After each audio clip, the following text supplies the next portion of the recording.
Kita berselawat kepada Rasulullah sallallahu alaihi wasallam. Ya Rabbi bil Mustafa balligh maqasidana waghfir lana ma madha ya wasi'al karami. Ya Rabbi bil Mustafa balligh maqasidana waghfir lana ma madha ya wasi'al karami. Muhammadun sayyidul kaunaini wa thaqalaini wal fariqaini min urbin wa min ajami. Ya Rabbi bil Mustafa balligh maqasidana waghfir lana ma madha ya wasi'al karami. Maulaya salli wa sallim daiman abada ala habibika khairi khalqi kullihimi. Ya Rabbi bil Mustafa balligh maqasidana waghfir lana ma madha ya wasi'al karami. Huwal habibul ladzi turja syafa'atuhu likulli hawlim minal ahwali muqtahimi. Ya Rabbi bil balligh maqasidana waghfir lana ma madha ya wasi'al karami. Bismillahirrahmanirrahim. Marilah kita lanjutkan taklim kita, pembahasan kitab Kifayatul Atqiyah, halaman 25. Halaman 25. 1 2 3 4 5 6 7 8 9. Baris ke-9 dari bawah. Baris ke-9 dari bawah.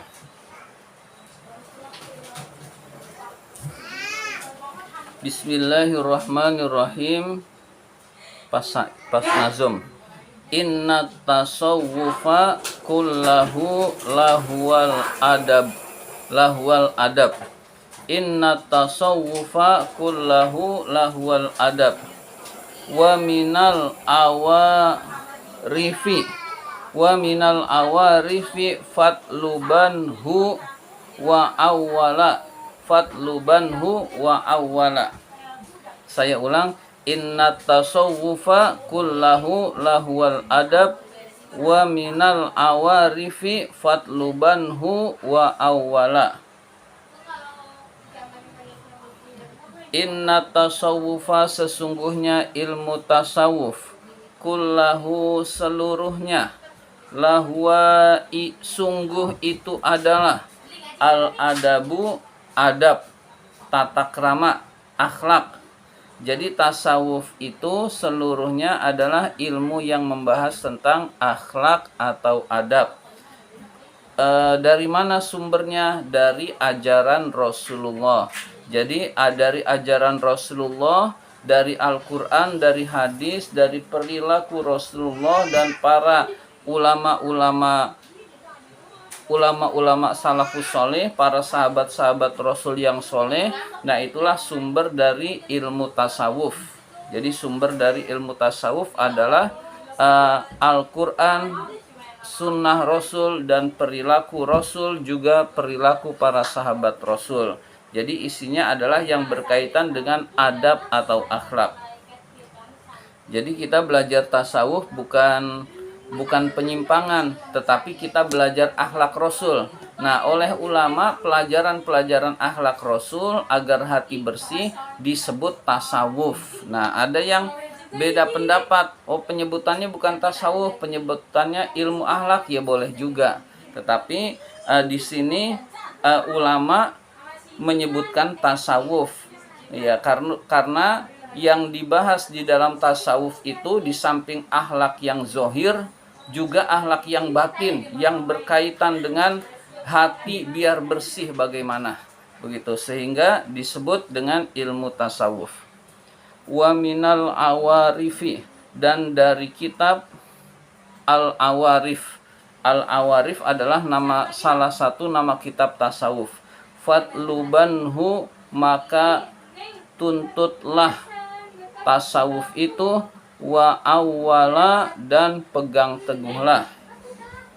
Jadi kalau mau dibaca fatlubanhu, maka sungguh tuntutlah tasawuf itu, minal awarifi, dari kitab al-awarif, wa awwala, dan pegang teguhlah. Jadi ada kitab yang bernama kitab al-awarif, dari salah satu kitab tasawuf, lalu pelajarilah, lalu laksanakanlah, pegang teguhlah untuk kita amalkan. Sebagian kitab al-awarif yang ada di dalam kitab ini, kitab yang dinazumkan ini, yaitu Kifayatul Atqiya. Nah, kalau kita punya umur panjang, suatu saat kitab al-awarif kita bahas. Kalaupun tidak sampai membahas, yang penting ilmu tasawuf itu kita tetap pelajari dari kitab-kitab lain. Yang pernah kita pelajari diantaranya adalah An-Nasoihud Diniyah. Ya, jadi itu diantara kitab-kitab tasawuf. Diantaranya lagi adalah Bidayatul Hidayah, itu juga kitab tasawuf. Dan kitab-kitab lain bisa nanti suatu saat kita pelajari. Diantaranya adalah Al-Awarif. Lamma kanat lis-sufiyati, tatkala para ulama sufi memiliki, li itu artinya memiliki, tatkala para ulama sufi itu memiliki, aksarun nasi, paling banyaknya manusia, hazon, apanya hazon, bagiannya, hazon tamyiz, minal muhafazati, dari memelihara, ala sunanin Nabi sallallahu alaihi wasallam, terhadap sunnah-sunnah Nabi sallallahu alaihi wasallam. Jadi para manusia yang paling benar-benar menjaga sunnah-sunnah Rasul, orang Islam yang menjaga sunnah-sunnah Rasul itu ternyata para ahli sufi, para ahli tasawuf. Sehingga disebutlah ilmu tasawuf, ilmu memelihara sunnah-sunnah Rasul. Jadi orang yang paling menjaga perilaku Rasul, perilaku kehidupan Rasul, itu para ahli sufi. Orang yang paling mencontohnya paling banyak terhadap perilaku Rasul, sunnah-sunnah Rasul, wa adabihi, adab-adabnya Rasul, wa takhalluqu, dan berakhlak, wa takhalluqi, dan berakhlak, bi akhlakihi, dengan akhlak-akhlak Rasul, zohiron, baik yang zohir, wa batinan, maupun yang batin. Jadi di antara umat Islam yang paling besar penjagaannya, pemeliharaannya terhadap ajaran-ajaran Rasul, akhlak-akhlak Rasul, baik yang zohir maupun yang batin, itu adalah ulama sufi atau para ahli tasawuf.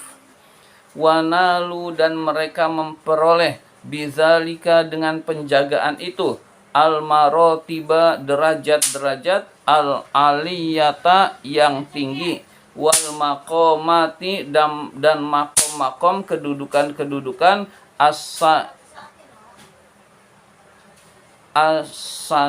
asaniyati, yang baik, yang luhur. Jadi dengan mereka menjaga akhlak Rasulullah, mereka mencapai kedudukan yang tinggi di sisi Allah. Kedudukan yang tinggi di sisi Allah itu adalah di dunia kadang-kadang diperlihatkan. Jadi di dunia kadang-kadang diperlihatkan, kadang-kadang tidak diperlihatkan kayak orang biasa. Kalau di dunia diperlihatkan, contohnya para wali Allah yang bisa melakukan yang orang lain nggak bisa lakukan. Berjalan di atas air, ada yang bisa seperti itu. Nah, itu kedudukannya tinggi di sisi Allah. Ada yang bisa, misalkan dari tanah air Indonesia, tahu-tahu di Ka'bah, lalu dia bisa balik lagi dan seterusnya. Nah, itu adalah yang diperlihatkan.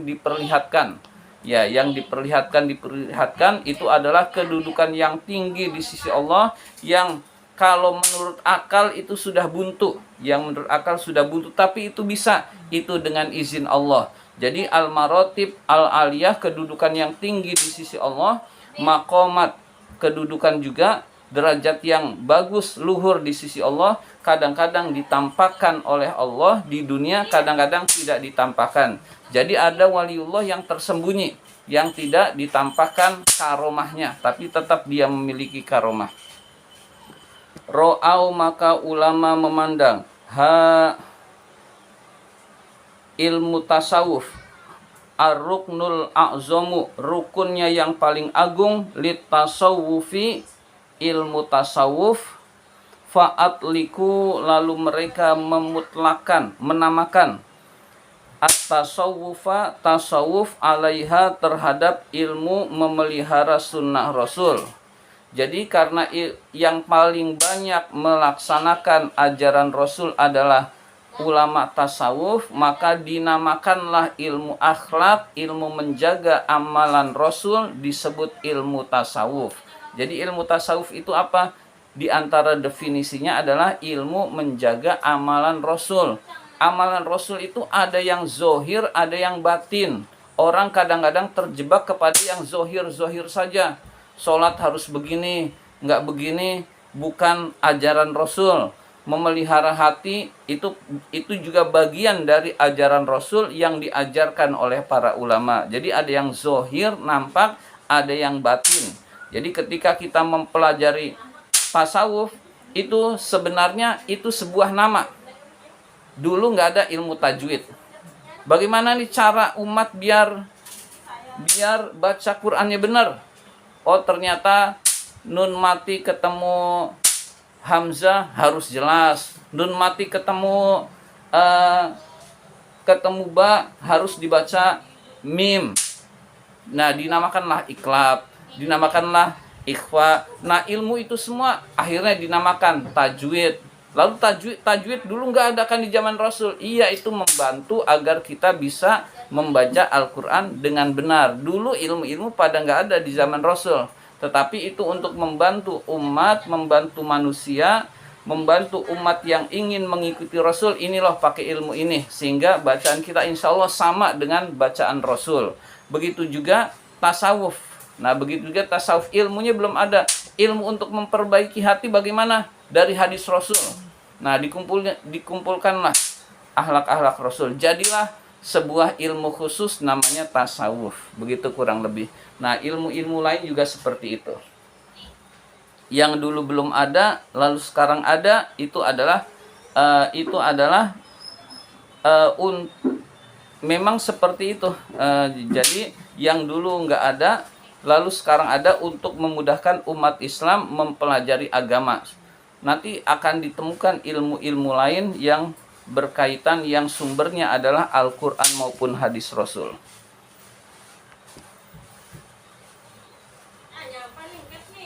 Ala haddi qaulihi sallallahu alaihi wasallam, berdasarkan batasan Rasulullah sallallahu alaihi wasallam. Al-hajju arafatun, haji adalah arafah. Yaitu mu'zamu arkanihi al-wukufu bi arafata, paling agungnya rukun haji adalah wukuf di Arafah. Kalau Rasul bersabda al-hajju arafah, haji itu arafah, bukan pengertiannya adalah haji adalah hanya arafah, bukan. Pengertiannya bukan haji hanyalah wukuf di Arafah, bukan. Tetapi pengertiannya adalah paling agungnya rukun haji, yang paling utamanya adalah wukuf di Arafah. Liza, begitu juga sorohan nazimu, ulama nazim yang menazumkan kitab ini menjelaskan bima zakaro, terhadap apa-apa yang telah disebutkan. Beliau berkata, inna tasawufa kullahu lahuwal adab, sesungguhnya tasawuf seluruhnya adalah akhlak. Jadi sesungguhnya seluruh tasawuf adalah adab, adalah akhlak.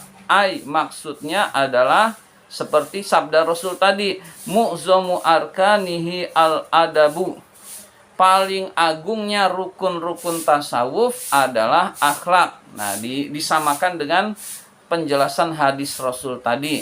Jadi paling tasawuf itu lebih dalam dari akhlak, tapi paling besarnya adalah akhlak. Haji itu tidak sekedar Arafah, tapi paling besarnya adalah wukuf di Arafah. Begitu maksudnya.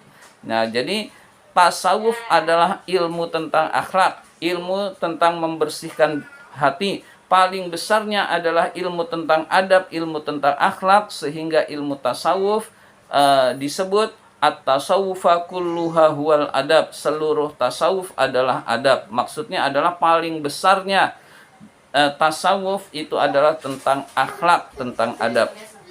Ya, mudah-mudahan bisa dipahami. Qala berkata Abu Hafsin al-Haddad. Abu Hafsin al-Haddad berkata, at-tasawufu kulluhu adabun. Tasawuf itu seluruhnya adalah adab. Maksudnya paling besarnya tasawuf adalah adab. Likulli waqtin adabun. Di setiap waktu ada akhlaknya. Jadi di setiap waktu itu ada hak Allah, ada akhlaknya. Kita pagi hari ada yang harus dibaca, ada yang sunnah dibaca, itu hak Allah. Ada yang harus dikerjakan atau ada yang sunnah dikerjakan, itu adalah hak Allah. Jadi tiap waktu ada hak Allah, ada hak Allah, ada adab-adab kepada Allah. Likulli halin adabun. Setiap tingkah laku, setiap keadaan ada adabnya. Tertimpa musibah ada adabnya, mendapat nikmat ada adabnya, diberi nikmat taat pada Allah ada adabnya. Nah, itu semua ada adabnya, ada akhlaknya kepada Allah. Walikulli maqamin adabun, dan pada setiap tempat ada adabnya. Jadi kita di masjid, nah kita mau masuk masjid ada adabnya, nggak sembarangan. Keluar masjid juga begitu. Kita di WC ada adabnya, nggak sama dengan di masjid. Kita di jalan ada adabnya. Nah, itu dipelajari di ilmu tasawuf.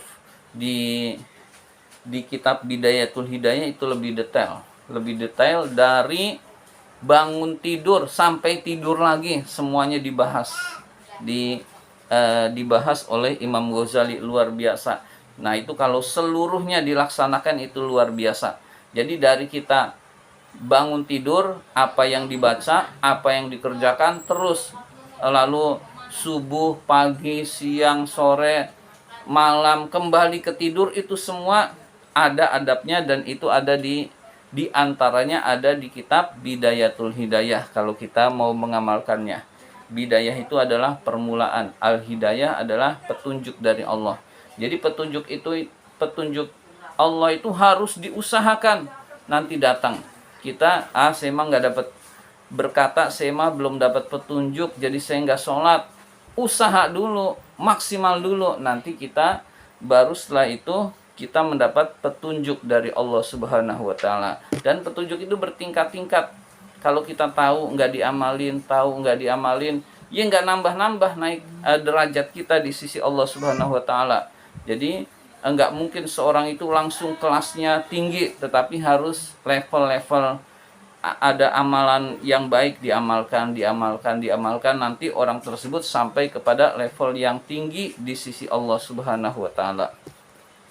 Faman lazima, barang siapa yang melanggengkan, membiasakan adabul auqati, adab waktu-waktu, balagho, maka orang tersebut sampai mablaghur rijali, ke derajat ar-rijal, para waliullah. Nah, maksud ar-rijal orang-orang laki-laki, maksudnya para waliullah. Jadi barang siapa yang dia adab-adab waktu itu dijaga sebaik mungkin, setiap napas ingat Allah, setiap langkah ingat Allah, setiap melakukan apa saja ingat Allah, semua amalan-amalan Allah itu dijaga, orang itu akan sampai kepada derajat ar-rijal. Ar-rijal itu waliullah, maksudnya para wali-wali Allah. Ya, jadi para wali Allah orang yang dekat dengan Allah Subhanahu wa Ta'ala. Dan itu kita perlu berusaha. Waman doyako, barang siapa yang menyempitkan, tidak melaksanakan, maksudnya al-adaba, adab, fahuwa, maka orang itu ba'idun, jauh. Jadi nggak melaksanakan adab. Dia mampu ada amalan nih, biasa aja nih sunnah ini dia lewatin. Ada amalan bagus dia lewatin, dia dilewatin. Maka orang itu jauh min haitsu, dari tempat yazunnul kurba, yazunnu al kurba, di tempat dia menyangka bahwa dia itu dekat dengan Allah. Jadi orang itu jauh dari Allah tapi nyangkanya dekat dengan Allah. Oh, saya udah Islam, udah sholat, udah beres, udah sholat 5 waktu. Itu lihat aja tukang-tukang itu nggak pada sholat, saya udah sholat. Jadi merasa dirinya dekat dengan Allah padahal jauh. Banyak sunnah yang nggak dikerjain kok dekat dengan Allah.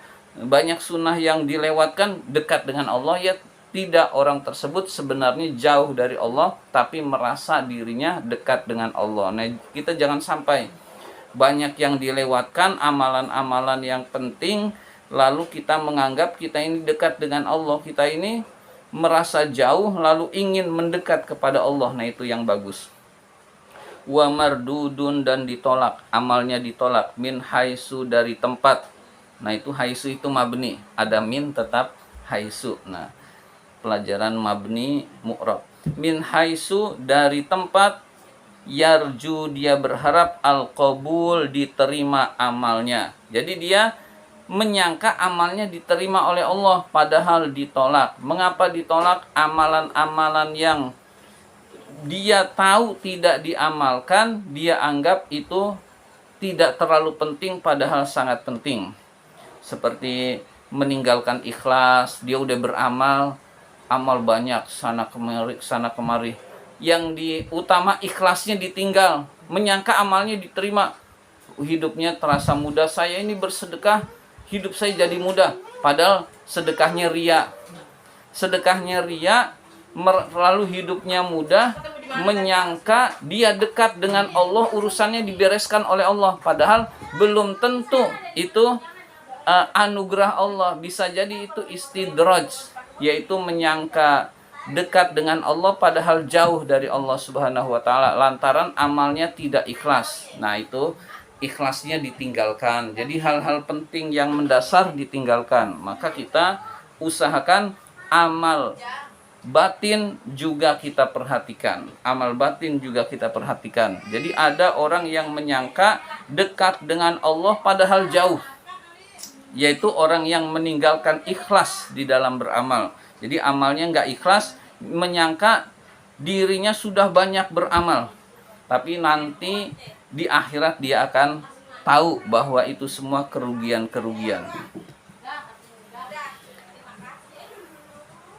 Wa adabul awqat, adab waktu-waktu, al-hukuk, hak-hak, al-kainah, yang ada, biha,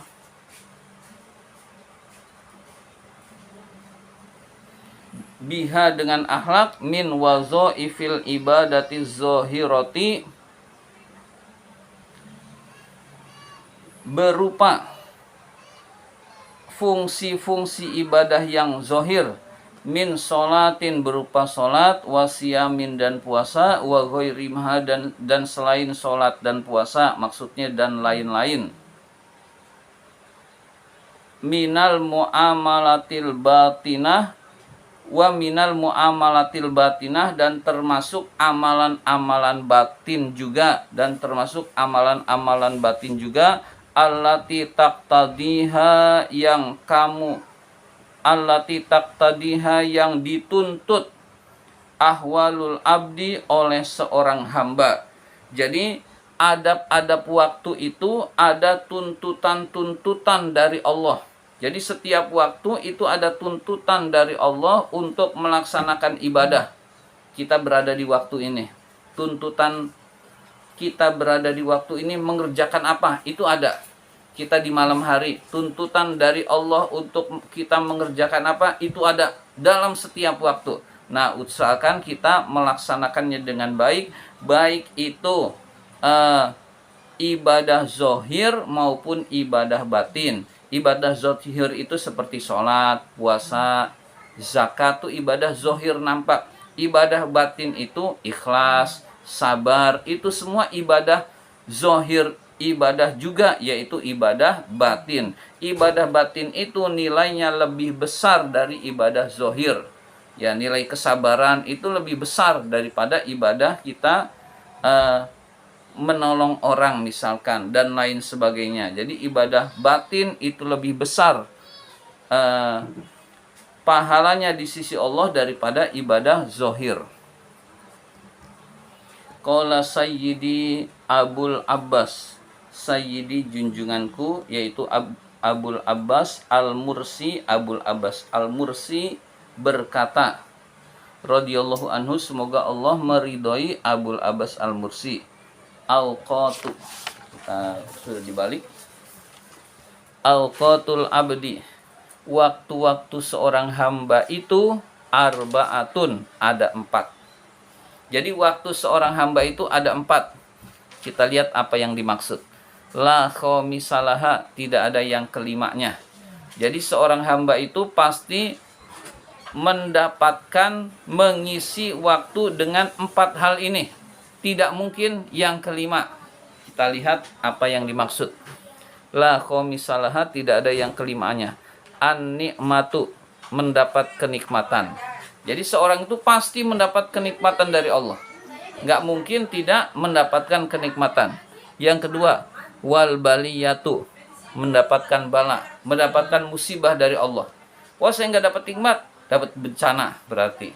Antara nikmat dan bencana. Wah, saya nggak dapat bencana, dia dapat nikmat. Itu secara otomatis. Jadi waktu seorang hamba itu pasti diisi dengan nikmat Allah. Pasti diisi dengan bencana Allah. Ya, nggak mungkin nggak nikmat, nggak bencana, itu nggak mungkin. Ya. Watto'atu, ketaatan. Jadi seorang hamba itu pasti melakukan ketaatan.